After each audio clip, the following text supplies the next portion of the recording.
Ju njohim me përmbledhjen javore të lajmeve. Kjo është Radio 7.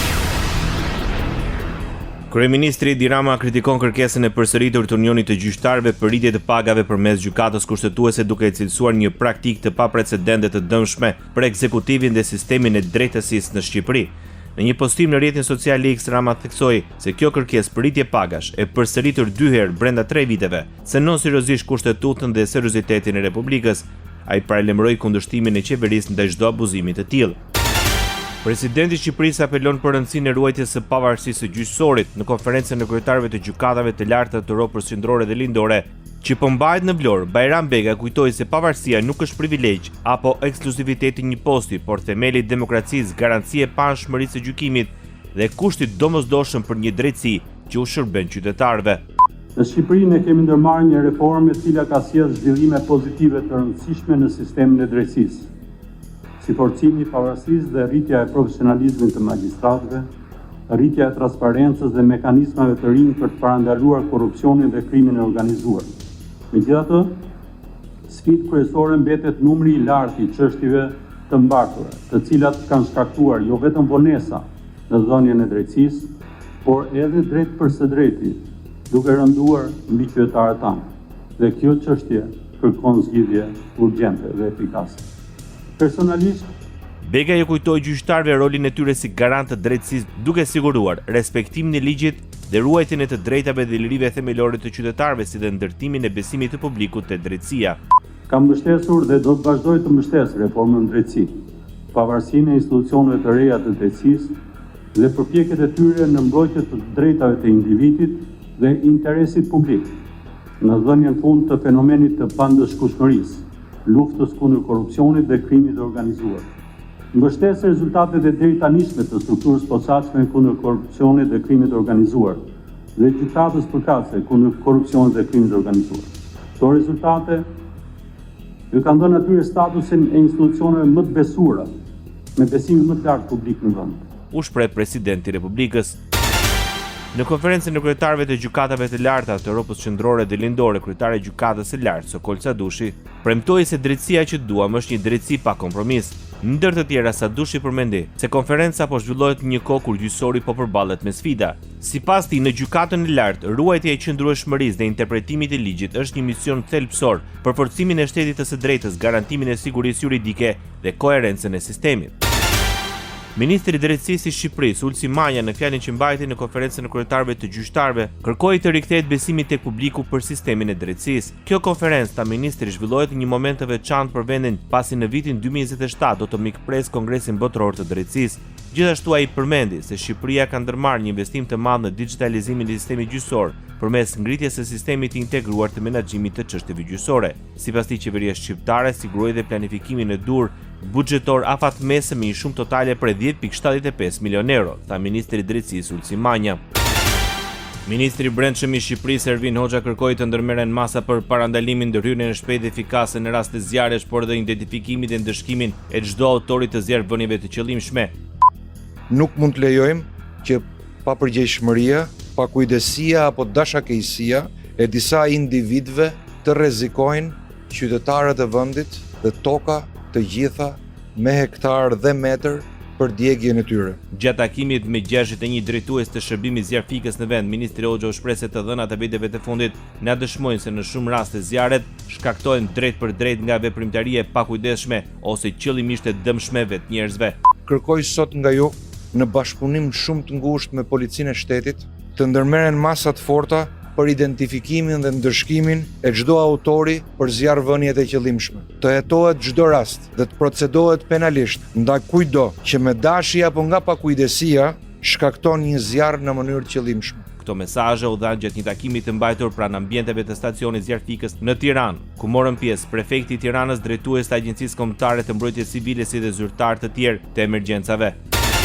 Kryetari i Partisë Demokratike Sali Berisha vjon paraqitje në SPAK dhe akuzat ndaj kreut të institucioneve.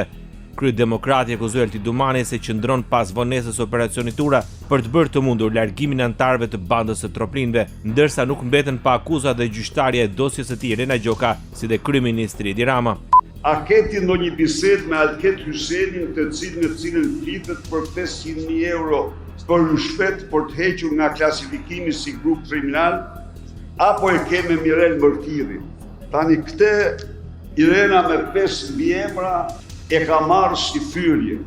Pra, ushtrimin e funksionit publik timit si kryetar i partisë më të madhe opozitare, ajo dhe pyetje në të cilën po t'ishte inocente do ta refuzonte, do ta shpjegonte, por Irena një mashtruese ordinere, një delinkuente klasike, një person që e ka vendin në burg dhe në qeli për ato që ka bërë, e nxitur nga Edi Rama dhe Altin Troplini, ngren padin ndaj meje për fyrje. Tani. Ekonomi. Qeveria shqiptare vijon përpjekjet për reaktivizimin e industrisë së mbrojtjes. Këshilli i Ministrave miratoi kushtet për nisjen e negociatave ndërmjet shoqërisë shtetërore, KAJO dhe subjekteve private për krijimin e një shoqërie të përbashkët aksionere. Kjo shoqëri do të ketë për qëllim prodhimin ose përshtatjen e mjeteve motorike të posaçme që do të përdoren nga forcat e armatosura, strukturat e sigurisë dhe emergjencat civile. Sipas vendimit, çdo subjekt privat me të cilin KAJO negocion duhet të sigurojë një investim minimal prej 15 milionë euro brenda një periudhe 3 vjeçare, si dhe punësimin e të paktën 150 punonjësve. Krahas asaj, partneri privat duhet të ofrojë linja teknologjike të prodhimit të mjeteve të blinduara. Shoqëria shtetërore KAJO do të mbajë një pjesëmarrje jo më të ulët se 45% të aksioneve në shoqërinë e përbashkët dhe do të kontribuojë me një pasuri të paluajtshme jo më pak se 20.000 metër katror, që do të vihet në dispozicion pa të drejtë tjetërsimi. Rriten me rreth 4% përurit valutorit e migrantëve në Shqipëri. Vetëm në 3 muajt e parë, shqiptarët që jetojnë jashtë vendit sollën 251 milionë euro për të afërmit e tyre që jetojnë këtu nga 242 milionë euro në të njëjtën periudhë. Gjatë kësaj periudhe është vërejtur zgjerim jo vetëm në volumin e dërgesave përmes kanaleve formale, por dhe prurjeve në kesh, thot Banka e Shqipërisë. Por nga ana tjetër, zhvlerësimi i euros po ndikon negativisht në këto transferta, pasi qytetarët përfitojnë më pak të ardhura në monedhën kombëtare. Radio 7, zëri pozitiv i qytetit. Zaptimi metrari i hapësirave për parkim në Tiranë vendosi në lëvizje dhe kryeministrin Edi Rama. Ai paralajmëroi një plan të ri masash për të dhënë fund këtij fenomeni në kryeqytet. Jemi duke punuar me Bashkinë e Tiranës për një plan të ri të pastrimit të gjitha hapësirave brenda lagjeve, nga të gjitha llojet e zaptimeve, duke filluar nga një zaptim i tmerrshëm dhe i patolerueshëm metrar dhe me marrje dhe dhënie biletash për të parkuar makinën, sepse dikush thot unë kam një pronë këtu. Nuk mund të kesh ti një pronë aty dhe ta përdorësh pronën si të duash, duke i vënë traumë qytetarëve që jetojnë në një blok banimi. Në komunikimin sy me sy me ndjekësit, kryeministri Edi Rama foli edhe për hapësirat publike në plazhe. Plani që do të vendosim këtë vit në zbatim do të ketë ndryshim radikal nga një vit më parë, premton shefi i qeverisë shqiptare. Kryetari i Partisë Demokratike Sali Berisha hodhi akuzën ndaj kryeministrit Edi Rama se kërcënoi vëzhguesit ndërkombëtar të zgjedhjeve parlamentare të 11 majit. Në një konferencë për shtyp nga Selia e Blu, Berisha tha se Rama dhe banda e tij kanë bërë presione të jashtëzakonshme ndaj vëzhguesve për të faktuar farsën e 11 majit, siç e cilëson ai. Kësaj radhe Berisha u shfaq me një tjetër video ku dy të moshuar në Shkodër denoncojnë se si një punonjës shteti mori kartat e identitetit me qëllim që ata të mos votonin në 11 maj. Ka urdhëruar edhe metoda tjera kriminale, sepse Edi Rama është i gatshëm të marrë çdo vendim, të urdhërojë çdo akt dhe çdo veprim për të ruajtur karrigën e tij të krimit. Tu është dëshmia se si punojësi i shtetit shkon dhe mbledh kartat e identitetit të qytetarëve në pretekstin se do u jap pension, do u disbursoj pensionin dhe kartat ja u mban duke ditur bilje e tyre politike që ata të mos votojnë. Sport.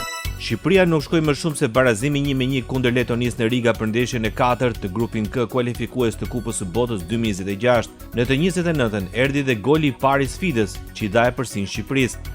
Në zhvillimin e një aksioni nga ana e majtë e sulmit, Arber Hoxha kroson në zonë dhe portieri vendas e devion, por topi përplaset me këmbët e kapitenit dhe përfundon në rrjet. Kur u duk se pjesa e parë do të mbyllej me këto shifra, Cernë Mordis pas një topi në zonë shënon në portën e Strakoshës. Edhe pjesa e dytë nuk solli ndryshim.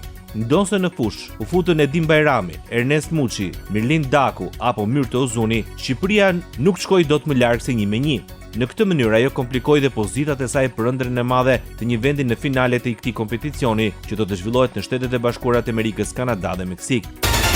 Trajneri kombëtar Silvinho pas barazimit në Letoni tha se Shqipëria bëri një gol, por më pas kemi gabuar. Futbolli nuk të fal. Në pjesën e parë kemi gabuar shumë, sidomos në qarkullimin e topit nga ekipi kundërshtar. Jemi përmirësuar më shumë në pjesën e dytë, por nuk mjaftoi. Gabimet më të mëdha kanë qenë në pjesën e parë. Kemi shpërdoruar 45 minuta, tha mes të tjerash trajneri kuqezinjve. Sulmuesi kombëtares shqiptare Armando Broja pas barazimit zhgënjyes 1-1 që Shqipëria mori në Riga kundër Letonisë, tha se në takim ka munguar gjithçka. Në pjesën e parë nuk e luajtëm shpejt topin, nuk futëm shumë topa në zonë, nuk bëm goditje në port. Strakosha bëri pritje të bukur tek penalltia. Goli i Letonisë na i prishi moralin. Këto ndeshje janë të vështira nëse nuk shënon. Ka për të qenë ndeshje e vështirë, komentoi Broja. Sipas tij ka ende mundësi që Shqipëria të kualifikohet nëpërmjet vendit të dytë. Menduam se mund ta fitonim ndeshjen lehtë. Mund të jetë një ngarkesë tani në këtë fund të sezoni. Kemi luajtur shumë ndeshje. Është edhe presioni sepse të gjithë mendonin se do të vinim në Letoni dhe do të fitonim 0-3. Duhet të përgatitemi më mirë dhe të shënojmë në ndeshjet e tjera, komentoi Rejmanaj. Presidenti i Federatës Shqiptare të Futbollit Armand Duka reagoi pas barazimit zhgënjyes 1-1 që kombëtari siguroi në transfert me Letoninë. Pas ndeshjes Duka tha se duhen energji të reja në shtator, kur ekipi gjen po Letonin, por në Tiranë. Kemi bërë gjysmën e ndeshjeve eliminatore dhe gjysma tjetër e mbetur na imponon të jemi me mendësi dhe energji krejt të tjera, tha presidenti i Federatës Shqiptare të Futbollit. Stafi teknik duhet të nënshtrohet një analize bazike, siç dhe bën për herë, por që këtë radhë kam bindje që do të prodhoj një reagim të menjëhershëm, tha Armand Duka. Trajneri i Letonisë, Paolo Nicoloto, pas barazimit me Shqipërinë tha se mund të bënte diçka më shumë në një kohë kur zhvilluan një ndeshje të mirë për afro 60 minuta. Më shumë se sa pika e marr, jam i kënaqur me paraqitjen. Pika është thjesht rezultati i punës që bëm. Mendoj se në përgjithësi patëm shanse të mira në këtë ndeshje, u shpreh trajneri i Letonisë pas takimit. Nicolato ndalde në situatën e grupit K. Ka 3 ekipe shumë të forta në grupin ton. Detyra jonë është të luajmë sa më mirë të jetë e mundur. Luajtëm shumë mirë për 60 minuta me një fazë të mirë fillestare sulmesh, por mund të bëjmë dhe më mirë, u shpreh trajneri i Letonisë pas sfidës me Shqipërinë. Ndoqët për mbledhjen javore të lajmeve. Kjo është Radio 7, zëri pozitiv i qytetit.